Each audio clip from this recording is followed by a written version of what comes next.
जय गुरुदेव। मैं सुजीत धार्मिक ज्ञान टू जेड में आपका स्वागत करता हूं। अरविंद जी आगे लिखते हैं कि यद्यपि मेरा घेरा संकुचित हो रहा था, परंतु फिर भी भैरवी उसी प्रकार दृढ़ता से अपने स्थान पर खड़ी थी। वास्तव में ही उसके साहस और हिम्मत को अनुभव कर एक तरफ जहां प्रसन्नता अनुभव कर रहा था, वहीं दूसरी ओर अपने आप पर ग्लानि भी थी कि एक स्त्री होते हुए भी वह सिंहनी के समान अविचल भाव से अपने स्थान पर खड़ी है, और मैं एक पुरुष होकर भी बलिदान के समय कमजोर और कायर हो गया था। वे सभी क्रोध से उत्तप्त हो रहे थे, लावे की तरह अंदर ही अंदर धधक रहे थे, और उनकी आंखों में नफरत और क्रोध की चिंगारियां निकल रही थी। ऐसा लग रहा था जैसे वे सभी मिलकर इस अवज्ञा करने वाली भैरवी को कच्चा ही चिबा डालेंगे, टुकड़े टुकड़े करके उठती हुई लपटों में फेंक देंगे, और जब तक हम दोनों के शरीर की बोटी बोटी तक नहीं काट देंगे तब तक वह शायद इनका क्रोध शांत ना हो सके। मैंने अवगुणों से नजर हटाकर भैरवी की ओर एक क्षण के लिए ताका तो मुझे कामनीय नारियों की अपेक्षा साक्षात काली स्वरूपवत ही अनुभव हुई। ऐसा जैसे कि माँ काली ही कई रूपों में प्रकट होकर वहां आ गई हो और अपने भक्ष्य को प्राप्त कर अपने गले में मुंड की माला में एक और मुंड की वृद्धि करने के लिए आतुर हो। चारों तरफ का वातावरण उत्तप्त और लावे की तरह दहक रहा था।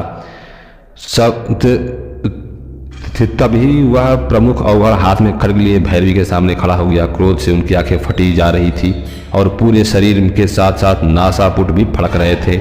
हाथ का खड्ग उठाते हुए वह चीखा, दुष्ट पापनी, ले अब अपने किए का फल भोग। मैंने देखा एक क्षण के लिए भैरवी के सिर पर संकुचन हुआ, परंतु दूसरे ही क्षण उसी प्रकार से हिम्मत के साथ उसने प्रधान अवगढ़ के सामने ही डटकर खड़ा रही और बोली, अगर हिम्मत है तो खड्ग चला और भैरव को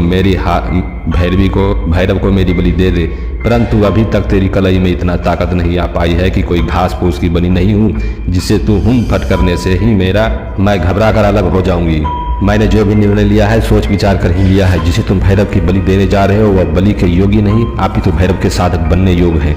ऐसा कहते कहते यज्ञ वेदी के पास से 2 कदम पीछे हट गई। एक पिद्दी सी छोकरी और प्रधान अवगढ़ के सामने जवान चलाए। यह सब अवगढ़ों के लिए सर्वथा अप्रतिष्ठा आश्चर्यजनक था। तभी मन में शायद यह सोच रहे थे कि अगर जरूर कोई भीषण घटना घटेगी और इस भैरवी का अंत निश्चित है। अवगढ़ ने भयानक आवाज में तमतमाते हुए चेहरे की ओर देखा। एक क्षण के लिए ताका, मैं सन्नसा रह गया। उसके दाहिने हाथ में खड्ग उठा हुआ था और सारा शरीर गर्म लावे की तरह धक रहा था। उसकी बड़ी बड़ी आंखों से क्रोध की ज्वाला फूट रही थी। उसका चेहरा एक हिंसक क्रूर भेड़िए की तरह हो गया था। वह अपने शिकार को किसी प्रकार से समाप्त करने के लिए तैयार हो। वह भीषण माहौल में मेरे जैसे साहसी व्यक्ति भी टांगे लड़खड़ा रही थी और अपने आप को बहुत ही संभालने का प्रयत्न कर रहा था, कोशिश कर रहा था। मेरी कमजोरी या मेरा भय मेरी लड़खड़ाती हुई टांगे से भैरवी को पता न चले, परंतु वह भीषण माहौल में भय मेरे ऊपर हावी हो रहा था। कोई ना कोई अनर्थ अवश्य होगा। इस अनर्थ भैरवी की मृत्यु निश्चित है। ऐसा मैं चारों तरफ और खड़े अवगढ़ों को तमाते हुए चेहरों और प्रधान अवगढ़ की आग से उबलती हुई आंखों से अनुभव कर रहा था। वह खड्ग जो हवा में ऊपर उठा हुआ था वह बिना कुछ किए वापस अपने स्थान पर नहीं जाएगा। यदि मेरी या भैरवी की बलि हो गई तो वास्तव में ही एक अनर्थ हो जाएगा। मैंने भैरवी की तरफ एक नज़र उठाकर देखा। वहाँ से एक अलग रूप दृष्टिगोचर हुआ। क्षण भर पहले जो अत्यंत सुंदर कामनी आकर्षण लवन युक्त था, वही चेहरा इस समय क्रोध से लाल भभूका हो रहा था। बड़ी बड़ी आंखें रक्ताब फैल गई थी। सिर के बाल चितर कर मन में उफनते हुए बेग को स्पष्ट कर रहा था। सारा चेहरा अग्निकुंड की तरह दहक रहा था और दांतों के नीचे दबे हुए होठों को देखकर मैं यह अनुभव कर रहा था कि भैरवी मन ही मन कोई निश्चय कर लिया है और उस निश्चय को कार्यवंत करने के लिए कृत संकल्प है। तभी मैंने देखा कि चारों तरफ अवगढ़ भैरवियों को घेरा संकुचित होता जा रहा है और हाथ में लंबे लंबे फलदार चाकू आ गए हैं। उस चांदनी रात में वे चाकू लपलपा रहे थे और उनकी तेज धार उस चांदनी रात में भी स्पष्ट दिखाई दे रही थी। मैंने एक क्षण के लिए अनुमान लगा लिया कि ये भैरवी पर टूट पड़ने के लिए आमादा है और प्रधान अवगढ़ एक संकेत पाते ही सभी अवगढ़ भूखे भेड़िए की तरह शिकार पर टूट पड़ेंगे और इस भैरवी के टुकड़े टुकड़े हवा में कर उछाल देंगे। धीरे धीरे यह मेरा घेरा छोटा से छोटा होता जा रहा था। सभी के चेहरे पर भैरवी की अवज्ञा से हुम फट बोलने की आवाज़ से तमतमा रहे थे। सभी नजरें अवगढ़ के चेहरे पर जमी थी। उसे उनका संकेत पाने के लिए बेताब से थे। अन्य सभी अवगढ़ मुंह में कुछ न कुछ क्षण उपरांत जीभ लपलपा आती और होठों में चाट कर अंदर हो जाती। ऐसा प्रतीत हो रहा था कई दिनों के भेड़िए भूखे इस स्वादिष्ट कोमल मांस पाने के लिए या निगल जाने के लिए उतावले हैं। अब घेरा बहुत अधिक संकुचित हो चुका था। उन अवगढ़ों की गर्भ निकलती हुई सांसें साफ साफ सुन रहा था। उनके शरीर में तापमय दाह को मैं अपने शरीर पर अनुभव कर रहा था। उस अवघड़ हमें मुश्किल से 2 या 3 फुट की दूरी पर खड़े होंगे। सभी के हाथों में लंबे फलदार नुकीले चाकू थे और सभी हिंसक पशुओं की तरह बेताल लग रहे थे। प्रधान अवघड़ अभी क्रोध में साक्षात मूर्ति बना अपने स्थान पर खड़ा था और उसने शायद विश्वास नहीं हो रहा था कि भैरवी इस प्रकार के सामने आकर चुनौती दे देगी और घर के बीच मुझे करने के लिए बाध्य कर देगी। मैं उसके मन में अंतर्द्वंद को समझ रहा था और यदि यह कुछ नहीं करता तो इस विद्रोह के अलावा कोई इस विद्रोह और अवज्ञा का जवाब नहीं देता तो अनुशासन टूटता है और कल कोई भी अवघड़ या भैरवी विद्रोह करने के लिए तैयार हो सकती है और यदि प्रहार करता है तो कुछ भी अनर्थ हो सकता है। जिस भैरवी को साधनाएं सिखाई, इतने उच्च स्तर की साधनाओं में निपुण किया, वह सभी अवघड़ों और भैरवियों में श्रेष्ठ स्तर पर पहुंच गई और वही भैरवी विद्रोह कर देगी। ऐसा मामूली युवक के लिए जो सारे अवघड़ समुदाय से लड़ने के लिए तैयार हो जाएगी और उसे ही चुनौती दे देगी, यह उसने स्वप्न में भी नहीं सोचा था। यह शायद अंतर्द्वंद में उलझा हुआ था कि भैरवी साधना क्षेत्र में जिस स्तर पर है वह सामान्य स्तर नहीं है। इतने उच्च कोटि की साधना और कृत्याएं सिद्ध रखी है, पलक झपकते ही साधना के बल पर कुछ भी कर सकती है और सारे अवघड़ों को भैरवियों को मान मर्दन कर सकती है।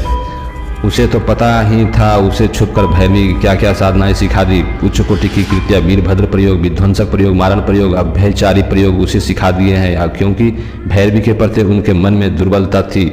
उसने अपनी शक्ति और सामर्थ्य से अपनी साधना का बल देकर इस भैरवी को योगी बनाया होगा। उच्च कोटि की साधनाओं से संपन्न किया, अद्वितीय मारण प्रयोग, मारक प्रयोग शक्तियों को परिचित कराया और भैरवी के लिए आकाशगमन, जलगमन साधारण प्रक्रिया है। यह एक क्षण में 100वें हिस्से में विश्व की किसी भी कोने में जा सकती है, आ सकती है। यदि चाहे तो अपनी शक्ति और साधना के बल पर पहाड़ मिट्टी को ढेरी में बदलने में सामर्थ्य रखती है। अन्य अवघड़ इसलिए तमतमा रहे थे कि उन्हें इस भैरवी की साधनाओं के बारे में सही जानकारी नहीं थी और वे यही समझ रहे थे कि हमारे पास जो साधनाएं हैं वही इसके पास है। परंतु प्रधान अवघड़ जानता था कि वे अवघड़ और भैरवियों के अंधेरे में है। मात्र उसे ही पता है कि यह भैरवी कितनी अधिक साधना संपन्न एवं शक्ति संपन्न है, इसलिए वह कुछ करने से पहले अंतर्द्वंद में उलझा हुआ था। मैं उसकी दुविधा को समझ रहा था, परंतु कुछ न कुछ वो करना ही था। यदि उसने नहीं किया तो अनुशासन भंग होगा, फलस्वरूप कोई भी कल इसका बात नहीं मानेगा, परंतु यदि कुछ किया तो सर्वनाश निश्चित है। और यह ऐसा कठोर यथार्थ अंतर्द्वंद था जिसका सामना प्रधान अवघड़ को तो करना पड़ रहा था और वह समझ रहा था कि इसी वजह से यह भैरवी निर्भीक सिंघनी की तरह सामने डट कर खड़ी है।